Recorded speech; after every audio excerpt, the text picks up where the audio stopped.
I sold my first kiss like it was nothing, but it changed everything. I never thought a single kiss could rewrite the story of my entire life.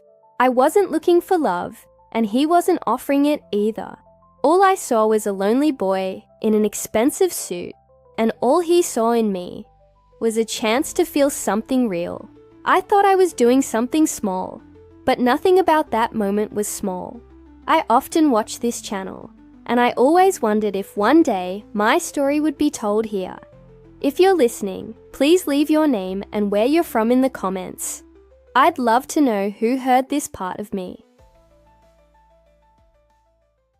I was 17 the day I decided to do it. I wasn't drunk. I wasn't desperate for money. I wasn't even particularly heartbroken. I was just numb. Numb from being the girl who always did everything right, who never took risks, who kept her knees closed and her lips untouched, because that's what good girls do. But good girls get ignored. Good girls sit in the back of the classroom and cry in silence. Good girls watch the world pass them by while waiting for a prince that never comes. That day, I didn't want to be good. I wanted to feel seen, even if just for a second. He was sitting alone at the edge of the pier behind our private school, the kind of place rich boys went to hide from the world. Everyone knew who he was. James Carrington, heir to a billion-dollar legacy, son of a media mogul and a fashion queen who had died mysteriously when he was 9. He barely spoke to anyone. He was beautiful in a cold, tragic way, like marble statues you weren't meant to touch. And yet, there I was, standing in front of him, heart pounding, trying not to look terrified. I remember the silence between us. It wasn't awkward. It was heavy. Like both of us were carrying something we didn't know how to name. He didn't look at me, not at first. Just kept throwing pebbles into the water like he was trying to disturb its perfect surface. I heard you don't talk to people, I said. He turned his head slowly. His eyes were dark and empty, like they'd seen too much. I talk when there's something worth saying. I don't know what made me stay. Maybe it was the way he said that, like the world had nothing left to offer him. Or maybe it was the way he didn't flinch when our eyes finally met. We were complete opposites. I was wearing a secondhand sweater and patched jeans, and he looked like he walked out of a Ralph Lauren ad. But something passed between us. Something wordless. I sat beside him, even though I knew I shouldn't. We talked for hours, about stupid things at first. Teachers we hated, the taste of cafeteria food, books he pretended to read. Then about deeper things, about his mother, about my father who'd left when I was 3, about what loneliness felt like at 2 a.m. when even your thoughts are too loud. As the sun went down, he turned to me. There was no romantic music, no wind blowing through my hair, just a sudden stillness. "Have you ever kissed anyone?" he asked. I shook my head. He stared at the horizon, then said, "Would you kiss me?" Just like that, I laughed nervously. "Why would you want that?" "I just want to know what it feels like," he said. Not from someone who expects something, just from someone who doesn't owe me anything. It wasn't a request. It wasn't a plea. It was a need. Raw, quiet, and devastating. I didn't ask for money. He handed it to me anyway. A $100 bill, folded into a perfect square. I didn't look at it until later. In that moment, I just leaned in, closed my eyes, and kissed him. It was soft, hesitant, not what I imagined my first kiss would be. But it wasn't meaningless. When I pulled back, his eyes were glassy. Mine were wide. He whispered, "Thank you." I whispered, "You're welcome." Then he stood up and walked away, leaving me there on the edge of everything I thought I knew about myself. Before James Carrington, my life was a soft blur of routine. I lived in a 2-bedroom apartment above a laundromat with my mother and little brother. The walls were thin, the nights were loud, and dreams were a luxury we didn't talk about. Not because we didn't have them, but because we couldn't afford to chase them. My mother worked 12-hour shifts as a nurse's aide. She came home smelling like antiseptic and exhaustion. She never complained though. She just smiled, kissed our foreheads, and prayed before bed, like she still believed God was listening. I admired her, and I hated that admiration came with a silent vow to never disappoint her. That's why I was always the obedient one. I got good grades, I skipped parties, I dressed modestly, and kept boys at a distance. Not because I was proud, but because I was scared. Scared of what could happen if I let myself stray. Scared of being a burden. At school, I didn't belong. Everyone had shiny cars, shiny hair, shiny futures. I had second-hand books and a scholarship that reminded me daily that I was a guest in their world. The rich girls looked through me. The rich boys didn't even know my name. Sometimes, I'd sit alone during lunch and pretend I was reading, just so I didn't have to look like I was waiting for someone who'd never come. And the truth is, I'd made peace with that. I told myself I didn't need attention. I told myself I didn't care. But that's the lie most invisible girls tell themselves. That we're strong, because we're quiet. That our silence makes us noble. The truth? I was lonely. Not in the way movies show, with dramatic crying or poetic sadness. My loneliness was quieter. It was brushing my teeth in silence. It was walking home with my hands in my pockets while everyone else paired off. It was watching couples kiss on park benches and wondering if I'd ever be wanted like that. That's why the kiss with James haunted me, because it wasn't just a kiss. It was the first time I'd been chosen, even if it was strange, even if it was bought, even if it didn't mean what I hoped. I told myself it was just a moment, that it didn't have to matter. But late at night, lying in my twin bed, under a ceiling that leaked when it rained, I kept replaying it in my head. The way his lips trembled, the way his voice softened, the way he said, "Thank you," like he meant it. I didn't know what that moment meant to him, but to me, it meant I was no longer invisible, even if just for a minute. There's a strange kind of pain that comes from being looked through. Not ignored, looked through, as if your body is present, but your existence doesn't register. That's how I felt most days at school. The world moved fast, loud, glamorous, and I was the quiet blur in the background. No one bothered to pause for. My name is Emily, by the way. I don't think I've said that yet. No one ever asks. At Belmore Academy, names were currency. The richer the surname, the louder it echoed through the halls. Carrington, Whitmore, Delacroix. Mine didn't echo. Mine whispered. Even the teachers treated me like a ghost. They liked that I sat still, raised my hand politely, got A's without fuss. I was the perfect student, the perfect daughter, the perfect example of what a scholarship kid should be. Grateful and silent, but that silence began to ache. I started noticing everything after that kiss.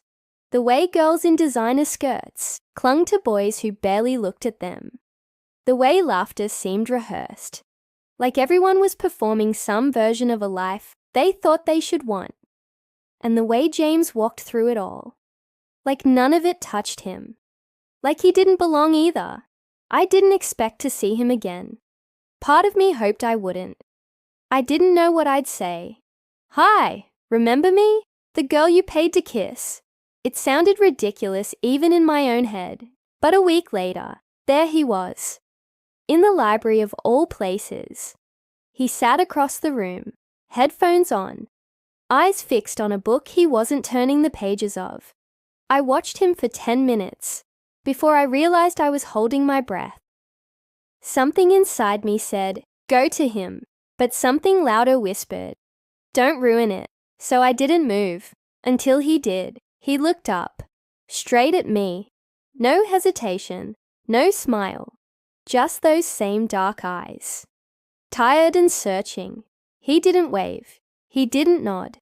But in that one look, I felt everything we hadn't said out loud. It was like our silence had its own language. He stood up and walked past me without a word. But as he passed, he dropped something onto my table. A note, folded 3 times. No name. I waited until he was gone to open it. Next time, don't hesitate. Meet me at the pier. Same place. No time.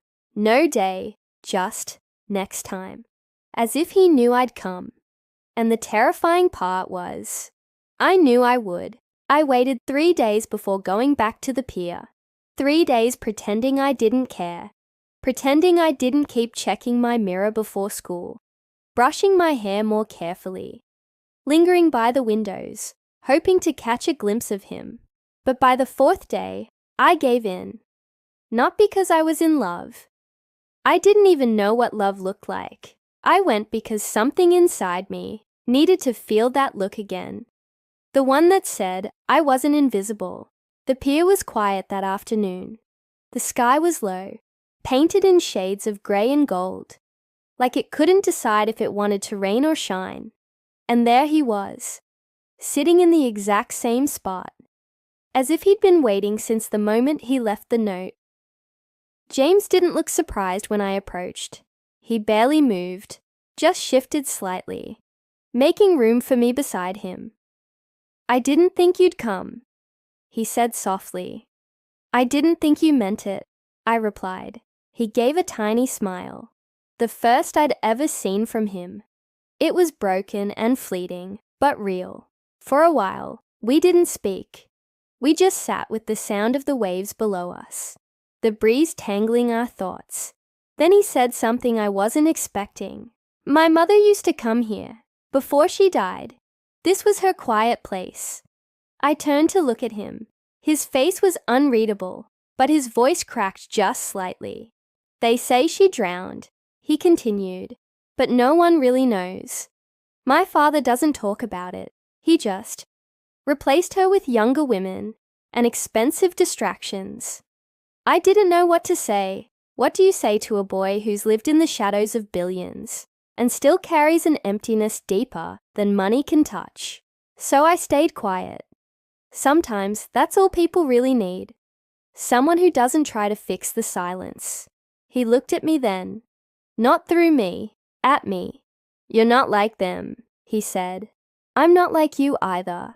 That's why I keep thinking about you. My heart stuttered. He reached into his jacket and pulled out something unexpected. A tiny velvet pouch. He opened it slowly and revealed a necklace, simple, a silver pendant shaped like a tear. It was hers, he said. My mom's. I want you to have it. I stared at him, stunned. James, I can't. You gave me something real when I didn't deserve it. Now I'm giving something back. I took it, hands trembling. He leaned in close, not for a kiss, but to whisper, There's more I want from you, but I don't know how to ask. I didn't respond. I couldn't. My throat was tight with emotion. All I could do was nod, feeling the world tilt ever so slightly beneath us. Something had started that day, something fragile and impossible, but neither of us knew yet just how far this quiet storm would take us. The necklace never left my skin after that day.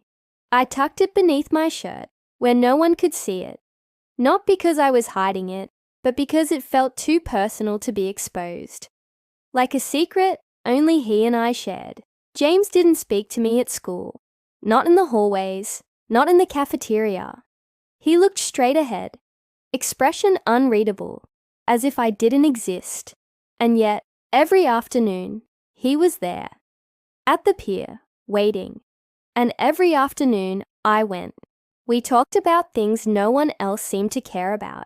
He told me about the music he listened to when he couldn't sleep, the time he tried to run away at 13, the way he hated the smell of money, because it reminded him of his father's cologne.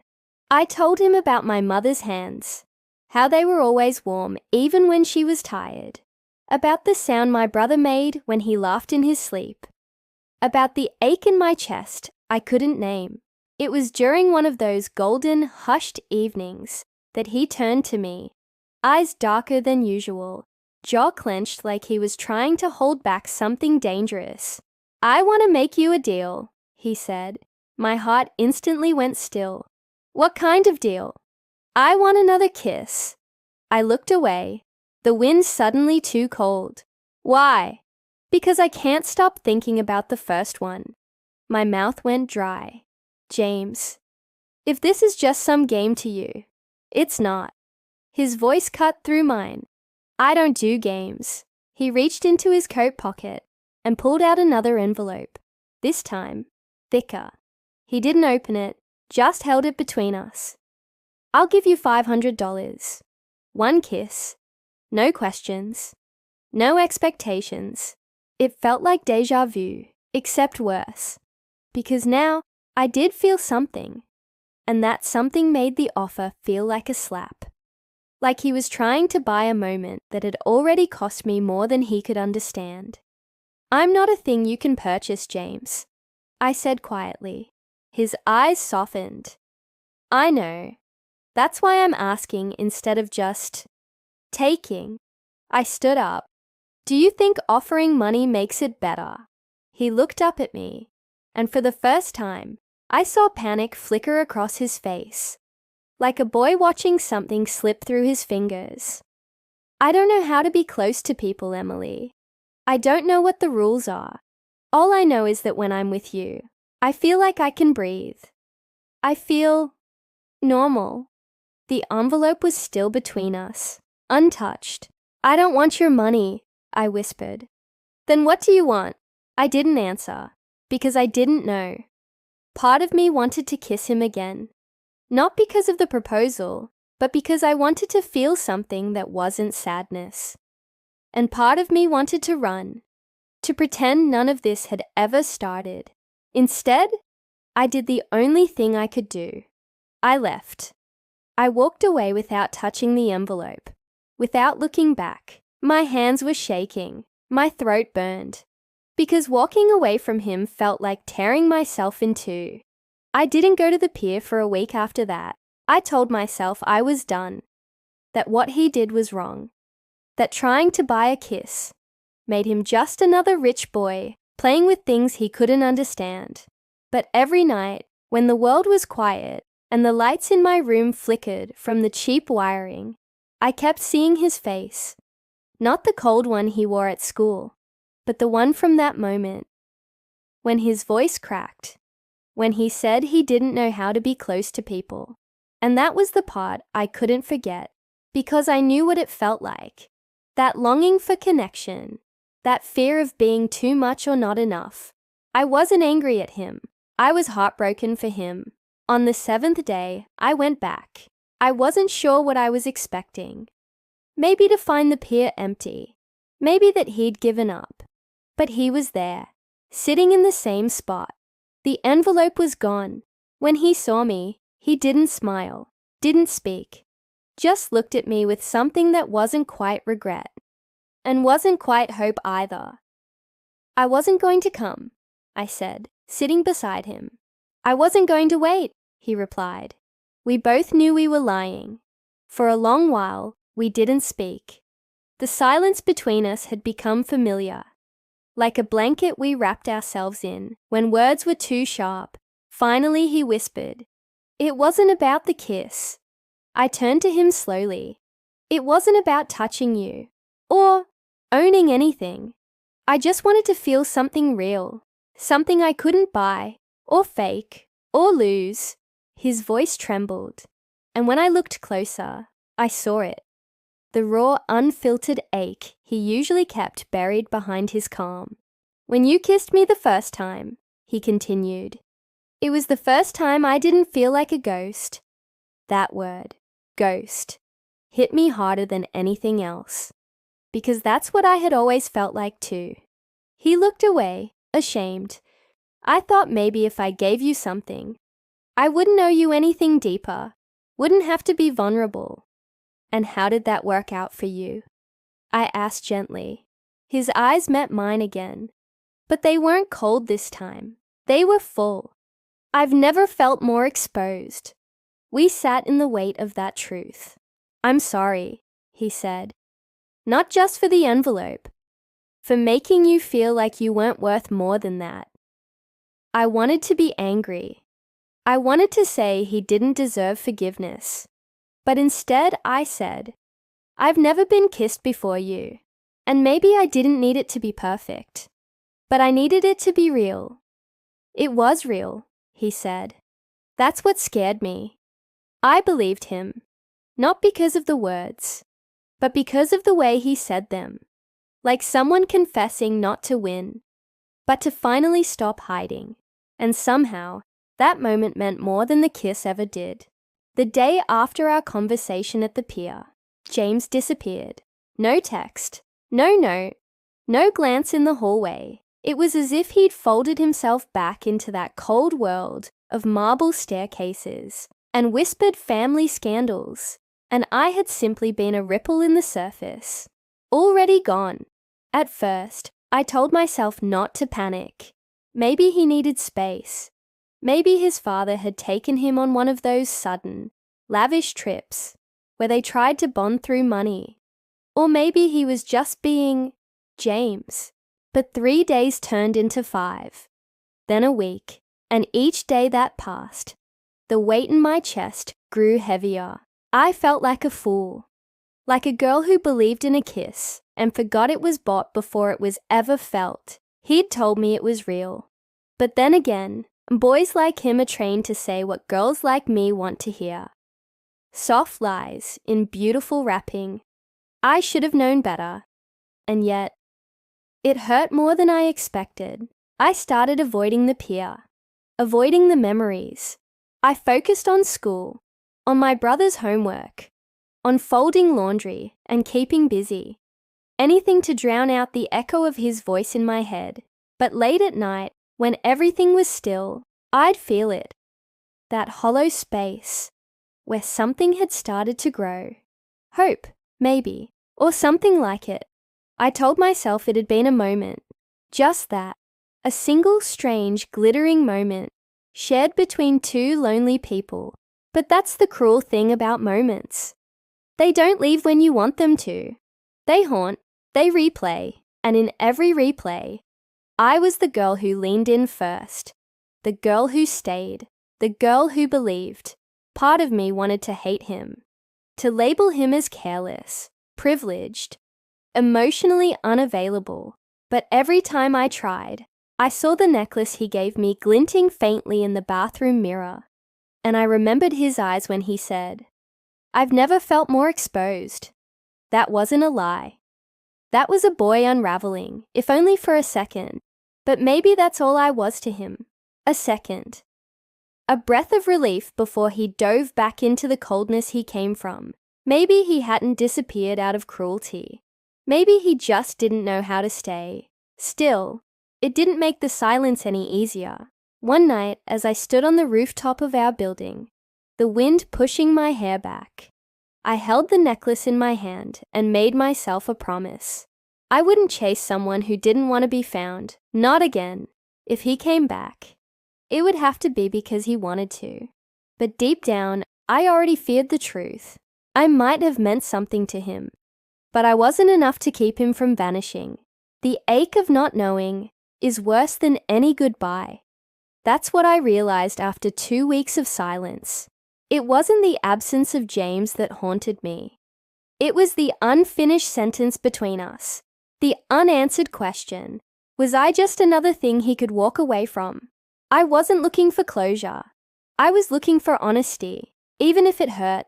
That's why I found myself standing at the gates of the Carrington estate one cold afternoon, my hands buried deep in my jacket pockets, heart pounding like I was about to commit a crime. I didn't even know if he'd be home. The estate loomed before me, like a secret the world wasn't meant to see. Tall, guarded, intimidating.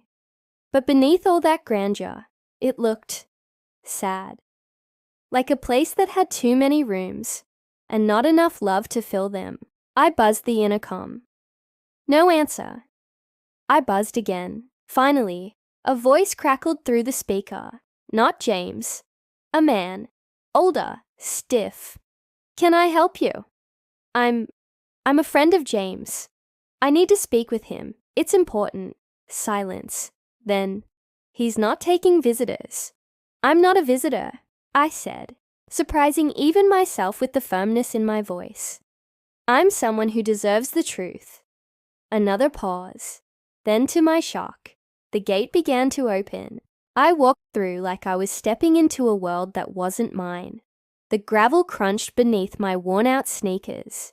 Marble statues watched me like ghosts from another life. And at the top of the steps, the door opened. It wasn't James who stood there. It was his stepmother. Blonde, immaculate, distant eyes, and a smile that didn't reach her face. You must be Emily, she said. He's mentioned you. I didn't know whether to feel flattered or betrayed. Is he here? I asked. She hesitated. He's struggling. I looked past her into the hallway, where shadows stretched long and cold. Struggling with what? She stepped aside. Come in. Maybe it's time someone saw the part of him he hides from the rest of us. I followed her through corridors, lined with oil paintings and silence. She led me to a room at the end of the hall. She didn't enter. She just whispered. He spends most of his time in there now. Be gentle. I pushed the door open. The room was dim. Books everywhere. A piano in the corner, and in the center, James, curled up on a couch, headphones on, staring at nothing. He didn't notice me at first. Then he looked up. His eyes widened. His whole body stiffened. Emily, you left, I said. No explanation. No goodbye. I didn't know how to explain. Try. He pulled off his headphones and sat up slowly. After that last time, I felt something I wasn't ready for. And when I feel something real, I panic. I ruin it. It's what I do. You could have just told me. I thought disappearing would hurt less. It didn't. He looked down. I'm sorry. I sat beside him, leaving a space between us. I didn't come here for an apology. I came to find out if I was just a memory to you. He reached for something behind him. A sketchbook. He handed it to me. Inside were drawings. Of me.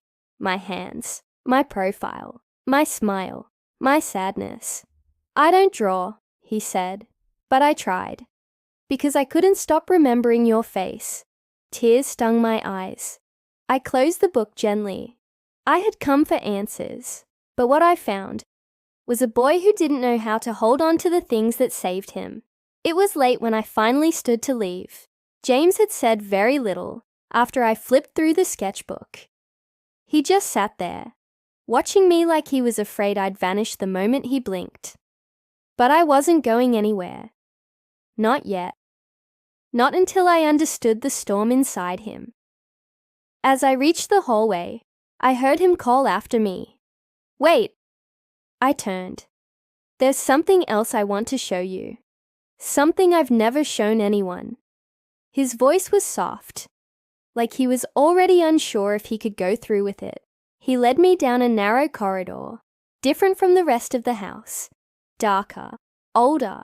The air felt heavier there. He stopped in front of a wooden door that looked like it hadn't been opened in years. He didn't use a key, just pressed his hand against it gently, then pushed. Inside was a small room, lit only by a single stained glass window that cast colored shadows across the floor. The walls were lined with photographs, shelves, and music boxes. And in the center, an old rocking chair with a dusty shawl draped over the back. My mother's room, James said. Everything in me stilled. No one's allowed in here. My father had it sealed after she died. Said it was too painful, but I found the key when I was 15. Ever since, I come here when the world gets too loud. I stepped inside like I was entering a church. Everything was preserved exactly the way she'd left it. Her perfume bottles, her jewelry tray, a handwritten letter unfinished on her desk. "She used to sing to me here," he whispered, "even when my father yelled at her for being too soft. She always made space for softness." There was a photograph near the window. A young woman with kind eyes and James's smile. She looked like someone who believed in second chances. "She didn't drown, did she?" I asked quietly. His silence answered before he did. "She took her own life." I closed my eyes, the weight of it washing over me. "I found her," he said, voice raw. "I was 9. She was wearing that same shawl, sitting in that chair, like she was just asleep." I turned to him slowly. His hands were shaking. "I've never told anyone that," he said. "Not even my father. He wouldn't have cared. You shouldn't have carried that alone. I thought if I told someone, they'd look at me different, like I was damaged." I reached out, touched his arm. "You're not damaged, James. You're grieving. Still." He looked at me like he was trying to believe me, like every part of him wanted to, but didn't quite know how. "I brought you here because—" He hesitated. "You're the only person who sees me without asking for something in return, and I need that, more than I want to admit." I swallowed the lump in my throat. This wasn't just about a kiss anymore. It hadn't been for a long time. This was about healing, about two people who had been invisible in different ways, finally seeing each other clearly. And in that quiet, sacred room, surrounded by the ghost of his mother, I felt something shift between us, something real. That night, I didn't go home. James and I sat on the floor of his mother's room for hours, just breathing in the silence, like it was the only thing that understood us. He didn't try to kiss me. He didn't reach for my hand. It wasn't about romance. Not then. It was about presence. About being in a space where neither of us had to pretend anymore. But eventually, he broke the silence. "Have you ever thought about leaving everything behind?" he asked. I looked at him carefully. "All the time." He leaned his head against the wall, his eyes staring at the colored lights filtering through the glass. "What if we did? What if we just left?" "Left where?" "Anywhere. Somewhere nobody knows our names. Where you're not the scholarship girl, and I'm not the billionaire's broken son. Just us." It sounded like a dream, or a trap. I didn't answer right away, because part of me wanted to say yes. To run. To disappear into some seaside town, where no one cared who we used to be.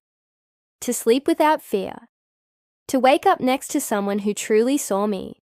But another part of me knew the truth. Running wouldn't fix what was broken inside either of us. It would only postpone the inevitable. "Is this because you feel something real?" I asked. "Or because you're scared of facing what's next?" His expression darkened, but he didn't deny it.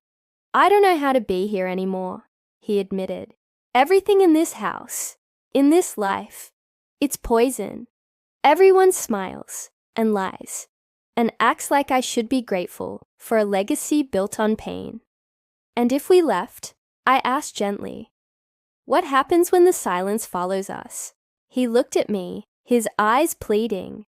"Then at least I'd have you." I felt the words hit deep, because I wanted to be someone he could hold on to. I wanted to be enough to pull him out of the dark, but I also didn't want to be an escape route. I wanted to be a choice, a reason to stay. "You don't need to run," I said. "You need to stand still long enough to feel what's real." He reached for my hand this time, and I let him. For a moment, it felt like the world was holding its breath, like this moment might determine everything that came next. "Will you think about it?" he asked. "About leaving with me?" I nodded. "I will, but only if you promise something." "What?" "That we're not running away. We're running towards something better, something honest." He smiled, just barely. "Then let's make it honest." He leaned forward, slowly this time, as if asking for permission, not with words, but with every inch of his trembling presence. And I didn't stop him. But I also didn't close the distance. Not yet, because for the first time I realized this kiss, when it came, wouldn't be stolen, or bought, or borrowed. It would be ours. We didn't see each other for 3 days after that night, not because something was wrong, but because something was changing. And we both needed time to breathe through it. During those days, I felt strangely calm, like something had settled inside me. I still didn't know where we were going, or if running away together was even real, but for the first time, I didn't feel like I was chasing or hiding. I felt seen. Then, on the 4th day, I found a note inside my locker. No name, just a time, a place, sunset, the pier. Of course it was the pier. When I got there, he was already waiting, hands in his pockets, that same quiet look on his face, like he was always trying to figure out how the world worked, without asking it out loud. I wasn't sure you'd come, he said. I wasn't sure you would. He gave a soft smile. Tired, but warmer than before. I've been thinking, he said, about everything, about why I wanted to leave, why I keep pulling away every time something feels too real. And I realized something, he said. I've been so afraid of losing people that I push them away before they can leave. But you stayed. Even when I didn't deserve it. I swallowed, heart pounding. I don't want to run anymore, he continued. I want to stay, here, with you. He stepped closer, carefully, like approaching a wild animal that might still bolt. I don't want to offer you money or a fantasy. I just want to offer you, me, flawed, terrified, still learning, but real. Tears welled in my eyes. And I want to kiss you again, he whispered. Not because I'm lonely, not because I'm lost, but because I care. Because this time, it matters. He didn't wait for me to answer. He leaned in, slowly, giving me every chance to say no. But I didn't. I closed the gap between us. And when our lips met, everything that had been broken inside me paused. Not healed, not erased, but held. Just for a moment, his hand cupped the back of my neck, gentle and reverent. My fingers clutched his coat like I was afraid to let go. It wasn't a long kiss, but it was the kind of kiss that anchored you. That made time irrelevant. That said, I see you in a way no mirror ever could. When we pulled away, he pressed his forehead to mine. No more running, he whispered. No more buying love, I whispered back. And in that stillness, in the hush of sunset and wind and second chances, I finally understood something I never had before. The first kiss might have been traded, but this one was earned.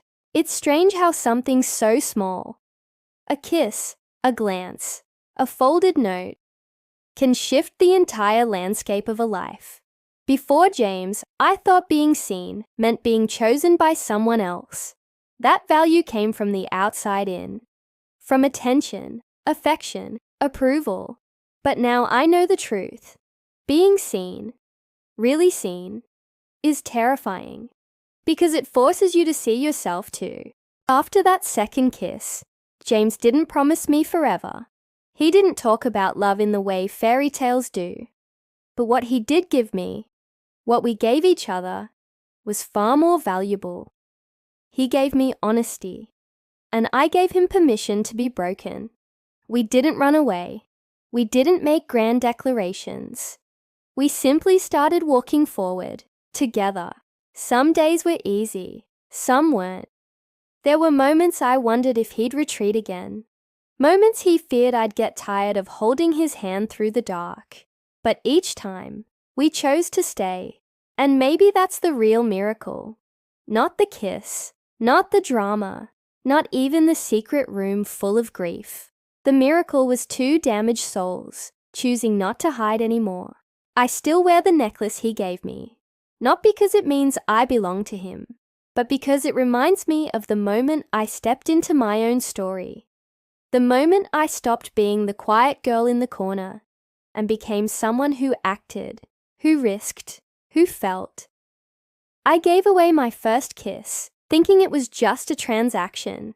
What I didn't know is that it would lead me to something priceless. My voice, my power, my heart, and no amount of money in the world could have bought that. If you've ever given a piece of your heart to someone unexpected, you're not alone. Thank you for staying until the end of my story. I'd love to know your name and where you're watching from. Leave it in the comments. And if this story touched you, don't forget to follow for more.